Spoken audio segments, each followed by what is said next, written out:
James, West Australians still in shock over the news Mark McGowan is stepping down as Premier. What's the latest update on who his successor could be? Well, they've got a replacement. I believe her name is Amber Jane, and I've just lost her last name. I think it's Sanderson. She's from the hard left of the Labour Party out in WA. There was a backroom meeting with one of the unions to basically anoint her the successor, which shows you sort of how democracy works in WA.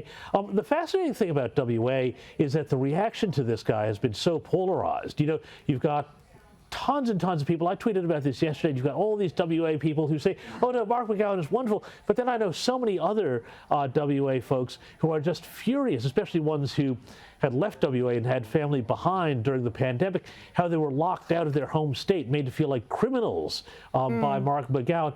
The legacy that he brings to the country of damaging this federation, you know, I just don't think we can talk about how much damage he did enough.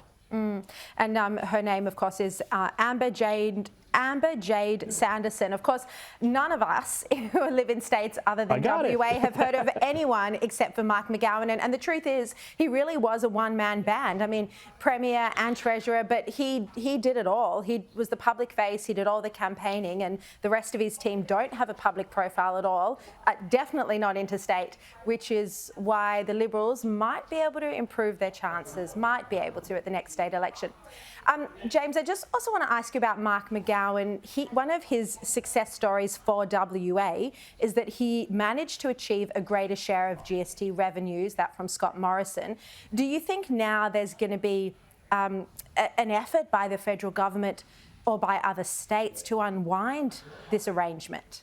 Well, the politics of that are really tricky, you know, because of course it's coast-to-coast Labour and Labour in Canberra as well. So it's hard to see exactly where that effort, a real big push to rebalance the GST would come from. I mean, you would think that, you know, New South Wales, other states would want to get more of a share of that pie.